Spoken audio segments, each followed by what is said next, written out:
Picture this. You're sitting on your couch, right? The TV is glowing, and, well, you are watching the Olympic Games. Oh, yeah, the absolute pinnacle of human athletic achievement. Exactly. You see these massive, gleaming stadiums that cost, billions of dollars to build. Billions. And the broadcasts are just saturated with those massive corporate Right, sponsors. right. The Visas, the Nikes, the Coca-Colas of the world.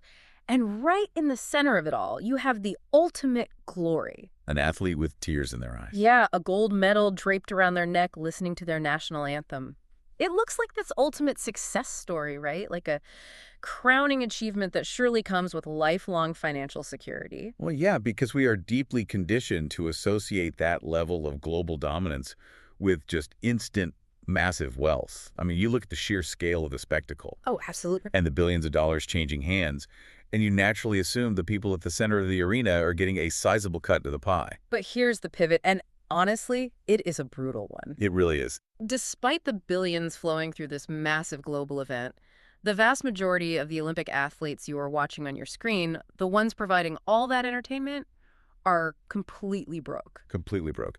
The contrast between the broadcast reality and the financial reality is just staggering. The Olympic machine is structurally designed for corporate profit, Right. with almost zero financial infrastructure in place to actually support the talent generating that value. Which is exactly our mission for this deep dive today.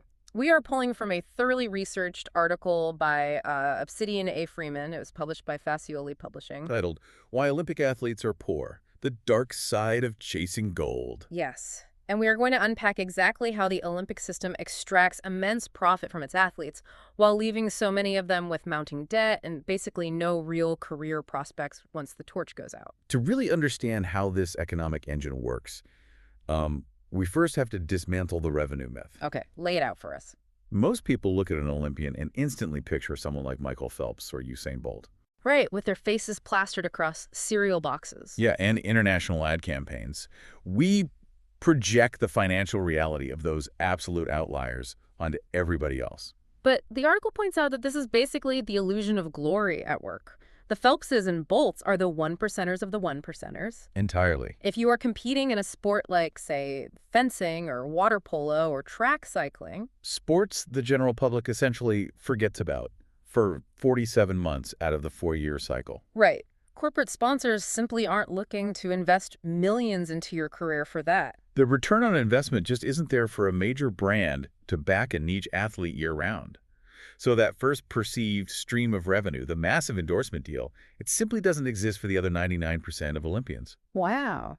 And when you look at government funding, well, the situation doesn't get much better depending on where you hold a passport. Yeah, the geographic disparity here is fascinating. The source material notes that nations like China or Russia operate these fully state-funded athletic apparatuses. Right? The athletes are essentially full-time employees of the state, housed, fed, trained, funded from childhood. But then you look at the United States, which routinely dominates the medal count, and the government funding model is radically different. Radically. The U.S. government provides incredibly minimal direct funding to its Olympic athletes. The United States Olympic and Paralympic Committee is a federally chartered nonprofit. But it doesn't get direct federal tax dollars. Exactly. Because of that, most American athletes are left entirely to their own devices to fund their training. I mean, we are talking about elite competitors resorting to crowdfunding, Like setting up GoFundMe pages. setting up GoFundMe pages just to buy plane tickets to qualifying events in Europe or Asia. That is wild. Which brings us to the actual compensation for the event itself. And this is where the mechanics of the Olympic economy really come into focus. Oh, definitely. The International Olympic Committee, the IOC, generates billions in broadcasting rights and corporate sponsorships. Yet they pay exactly $0 to the athletes for competing, or even for winning. Zero. The host organization takes the revenue, and the talent gets the prestige. Now, individual countries' national committees do offer medal bonuses. Right, I saw that. The United States Olympic Committee, for instance, caps their gold medal bonus at $37,500. Wait, $37,500 for a gold medal? Yep, and it is strictly a one-time payout. When you compare a $37,000 one-time payout to the billions generated in broadcast rights, it is essentially a rounding error. Literally a rounding error. It's like landing the most watched gig in the world only to find out you're being paid in exposure. Yeah, that's spot on. So let me ask you this. If a one-time $37,000 bonus is the absolute ceiling for a U.S. gold medalist, how do they afford the years of training required just to get there? Well, that naturally brings us to the daily grind. Because the medals and the podium don't pay the rent, you have world-class athletes driving for Uber between double training sessions. I read about fencers working late-night retail jobs. Exactly. Or gymnasts moving back in with their parents well into their late 20s just to afford their coaching fees and physical therapy. It sounds like an absolute financial nightmare. Oh, the financial sacrifice is absolute. Many of these athletes are dealing with mounting student debt because they couldn't, work traditional internships or jobs during college. Because of their intense training regimens. Right. They have zero savings and absolutely no retirement plan. They are pausing their entire financial and professional development during their prime earning years. Okay, I have to push back on the logic of the athletes themselves here. Sure. If it is this much of a financial nightmare that requires sacrificing your relationships, your education, and your financial stability, why on earth do they keep doing it? That is the core question. Yeah. And the author explains that the system runs on the weaponization of the dream. The dream. Yeah. Athletes endure the poverty because they hold on to the hope that their immense sacrifice will eventually translate into something stable. Like lucrative speaking engagements. Or a high-paying coaching career, yeah.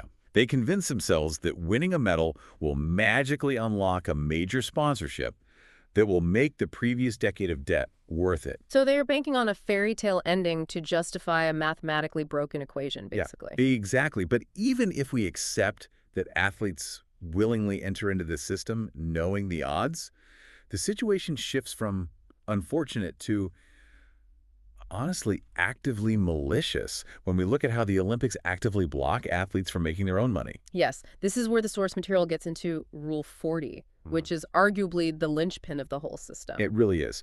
So Rule 40 is a bylaw enforced by the IOC that strictly dictates how an athlete's name, image, and likeness can be used during the Olympic Games. Meaning they institute a strict blackout period. Exactly. A blackout period right around the Games where athletes are completely banned from promoting their own personal sponsors. Let's look at the mechanics of how this actually plays out, because this part blew my mind. It's crazy. An athlete spends 4 years training.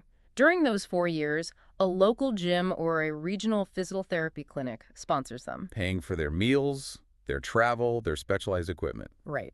Without those small-scale sponsors, the athlete never even makes it to the Olympics. Never. Then, the moment the athlete finally reaches the global stage, the single 2-week window where the entire world is actually paying attention to them, Rule 40 kicks in. And suddenly, the athlete cannot mention, tweet about, or wear the logo of the local gym that funded their journey. Wow. During the Games, the advertising space is completely monopolized by corporate giants like Coca-Cola and Visa. Yeah. They paid the IOC hundreds of millions for exclusive rights. It is like throwing a massive lucrative party where you are the star performer, but the promoters ban you from bringing the very people who bought your instruments and paid for your cab to get there. That is a perfect analogy, and it connects back to the broader theme. The system is functioning exactly as it was designed. Perfectly optimized for big businesses to extract profit while the actual talent struggles. Exactly. And the enforcement mechanisms are incredibly severe, too. If an athlete breaks Rule 40 during the blackout period by, say, thanking an unapproved sponsor on social media. Just saying thank you. Yeah. They face legal cease and desists, massive fines, or even having their medals stripped and being disqualified. That is just wild to me. Recognizing that the IOC's rules and the Olympic system won't change overnight, athletes are basically forced to figure out a way to survive within a rigged game. They are. And this is where the author outlines the new playbook for athletes to take back control. Because simply being the fastest runner is no longer enough. Not even close. The foundational shift is building a personal brand year-round, completely independent of the Olympic cycle. Through social media, YouTube channels, maybe online courses. Yeah, treating their sport strictly like a business by constantly negotiating sponsorships and creating content. Right. And critically, developing financial literacy to invest and build wealth, which ties into Fazioli Publishing's Power Ladder concept from the source. Exactly. Learning to capture the value of their tiny global spotlight and invest it for the next 40 years. But wait, does this mean that to simply afford to be an elite athlete today, you are practically forced to be a full-time influencer and business manager on the side? Yes, that is the grim reality. You finish a grueling 6-hour physical training session, and instead of resting, you have to spend 4 hours editing TikToks and negotiating brand deals just to pay for tomorrow's groceries. That sounds absolutely exhausting. It is a grueling dual existence, but it emphasizes the source's core lesson. Athletic success does not mean financial success. Passion alone will leave you broke. Precisely. Mastering financial strategy is as critical as mastering the sport itself. Wow. So to bring it all together for you listening, the next time you tune into the Olympic Games and see the glitz, right? The corporate logos, the state-of-the-art stadiums. And the gold medals shining under the stadium lights, just remember the hidden financial reality. Yeah, it completely changes the viewing experience. It really does. The athletes providing the world's greatest entertainment are very often the ones struggling the most to pay their rent. Which leaves us with a really profound final thought to mull over. Let's hear it. If the absolute pinnacle of human athletic achievement and global recognition isn't enough to guarantee even basic financial stability, what does that say about how our society values pure excellence versus how it values marketability? That is a striking disparity. It really is. And it inevitably leads to wondering if we will eventually reach a breaking point.